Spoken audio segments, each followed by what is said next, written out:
Hi everyone, this is Loveland Johnson, and today we are going to look at chapter 2 of Everyone Communicates, Few Connect. Chapter 2 talks about communication is all about others. As I was reading through the chapter, I couldn't help but think of a story. When I first joined Chase, my first manager had this uncanny ability with people. People would often practically line up to talk to her. It wasn't necessarily about work. It would be about anything. It would be about their struggles, their doubts, their challenges. They would practically pour their heart out to her. I was seated in the next cubicle and I often wondered, what's it about her that people are constantly coming over to share their stories? One day I had this eureka moment. I realized she never makes her the point. She often puts the people in front of her the point. So if you are going to talk to her, she wouldn't talk about what happened in her life, how her weekend was, what did she accomplish. Instead, she would shift the focus back to you and she would ask, how did your weekend go? And she was genuinely interested in people. She was genuinely caring, and that made an impact. When you think about that, communication is not about how charismatic you are, how wonderfully you could make your point. Communication is often about others. It's not about how impressive you are, but how interested you are. And today we are going to talk about that. We're not going to make ourselves impressive. We are going to be interested in other people. Think of the most skilled person you know of. They work harder, they put in the extra hours, and whenever they do something, they give their everything. But yet they don't seem to get promoted. Maybe it's you. Maybe you are unable to get that promotion. I want you to think about communication as not just communication, not just getting the facts out. It's about how do you connect with others. And that makes a difference. Often we think, do I get the facts right? And we give so much importance to content and we forget there is a connection, which is a human element, which makes the difference. I want you to do this mirror exercise with me. Imagine me holding a mirror. Let's assume my palms are my mirror and I'm looking at it. When I'm communicating and if I'm looking at myself and thinking, how do I look? How am I connecting? How do I sound? And if I'm thinking all about me, what have I done? I've practically not looking at the person in front of me. I've made it all about me. And the more I look at me and think about how I show up, the more barrier I've created because I no longer have visibility to the person who's seated in front of me. But if you can shift the focus from the mirror to the window, you open it up, you open the window and you connect. It's a game changer. So I want you to think whenever you are connecting with someone, if you are talking more about you and what happened in your life and all the excitement that is going on, you are creating a mirror experience where you are creating a barrier between you and the person you're connecting with. But instead, open the window and make it all about them, and that would make a difference. When your hands are facing outward, you're making it about them. When your hands are facing inward, you're making it about you. So something to keep in mind, I wanted to give you a visual so that you remember that you are creating the barrier for connection. So connecting is all about others and not about you. In the book, there is this example of a CEO. He has this wonderful office which is facing outside the corporate building, and he has this amazing view. There is this private elevator that he can take to go to the next building. He has got an entourage of people helping him. And what it did was it practically separated him from the people. His windows were not facing his people, his windows were facing outside. Because of that, he really didn't have a sense of what was happening with his team. And when the company struggled, he couldn't lead. The reason he couldn't lead is because he didn't know his people. He was taking the private elevator and having his own siloed life. And because of that, he couldn't lead his people. Then came a new CEO. What is the first thing he did? He looked at the office of the old CEO and said, I don't want this office. I would rather take the smaller office, which is facing the people. He was with the people and he connected with them. And as a result, he could lead wonderfully well. So if you think about it, true, a CEO has got hundreds of responsibilities. But if you fail to connect with your people, you would not be able to serve them better.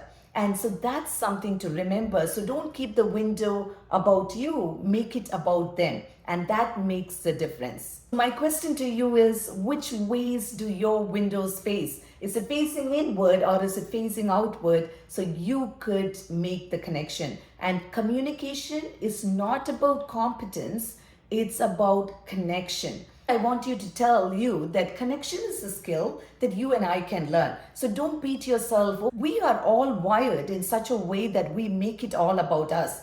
I am sharing this lesson with you, but no one lined up to talk to me. They lined up to talk to my manager. I'm clearly someone who's learning this lesson with you, and I want you to remember that we all can learn this. So, what are the fatal mistakes that we do when we communicate? The number one reason that people cannot connect with others is because we make it all about us. We are naturally wired to be selfish, to look out for ourselves. So, how do we train our brain to look at someone else? But let's talk about the things that keep us hostage. The number one thing we do is we act immature. We act like a toddler. A toddler is not going to come and say, Grandma, I'm going to make your day. How can I help you? That's not the toddler's objective. The toddler comes and looks at me and says, Grandma, look at me. Look what I'm doing. And you take your eyes 1 minute off them. They're not impressed. They kick and scream for your attention. It is okay for their age, but imagine a 40-year-old behaving that way. That's immaturity. And we don't want to be making it all about us. We want to make it all about others. The second thing is ego. I call it the peacock syndrome. The peacock puts all its feathers out and just puts this wonderful display of how wonderful it is. What does it do? It makes our ego so big and it stops the connection. What does the other person feel? You're making the other person feel small, and that erodes connection. The third thing that erodes connection is we don't value people. I love this story in the book where the nurse has a quiz which is given by the professor and she breezes through the quiz. At the end of the quiz, there is this question: what's the first name of the cleaning lady? And she thinks, I know this lady, but I can't think of her first name. She hands the paper over and someone asks the professor, would this be counted for the exam? And the professor said, absolutely, because we have to value all people. The nurse later found out that the cleaning lady's name is Dorothy. How many Dorothys we walk past without even giving a smile, without even saying a hello, because we are so busy. We are putting a great peacock moment and we are not connecting with people. Value everyone. I know we can't spend equal time with everyone, but you could have a nice smile. You could ask how their day is going. You could really connect with anyone when you truly value others. So value people, and as a result, you would connect better. The last thing is insecurity. We get into this hamster wheel and we are performing because we're expecting someone to say, wow, you're doing a fantastic job. And so we are performing more and more and we get burnt out. And that is because of our own insecurity. We're constantly performing in this hamster wheel, spinning it over and over, and we completely feel exhausted. I love this quote by Zig Ziglar. He states that if you first help other people get what they want, you will get what you want. When you shift the focus from you to someone else, you get what you want. Imagine how wonderful a world would be when we change the focus from us to them. The book talks about 3 keys to unlock relationship. The number one thing is, do you care? I love this quote. People don't care how much you know until they know how much you care. Do you really care about them? Because they can instantly read if you are someone who cares about them. I love this quote by the opera singer who said, some singers want the audience to love them, but I love my audience. As a result, he shows up in a much more meaningful way, valuing their time, preparing better. Imagine if he wants everyone to love him, he will make it all about him. Have that attitude, genuinely care for others. It's not about getting their love, it's about giving your love.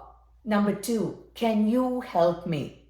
I want you to think of two images. The spotlight. If I am the point and I'm putting the spotlight on me, who's the light shining on? On me. Shift the spotlight back to people. Make the spotlight a flashlight. What does a flashlight do? It shows you the path so that others can walk on it. Others can go on and achieve it. Make it all about serving others. Can you help me? When you help others, you make a huge impact in their life, and as a result, you get blessed. The third question that people are constantly asking is, can I trust you? Trust takes forever to build, but it can quickly be destroyed. So be mindful of that. Build trust. When people have your trust, they would bend over backwards to work with you, to do life with you. And when you earn their trust, life gets easier. But it's much harder to build, but easier to destroy. And remember that when you are connecting with people. I would like to end with the ultimate question. It comes from the book. The businessman asks his people, do you know what the most important language is? When I heard that question, I said to myself, is that English or Spanish? What's the most spoken language? And that's where my brain went.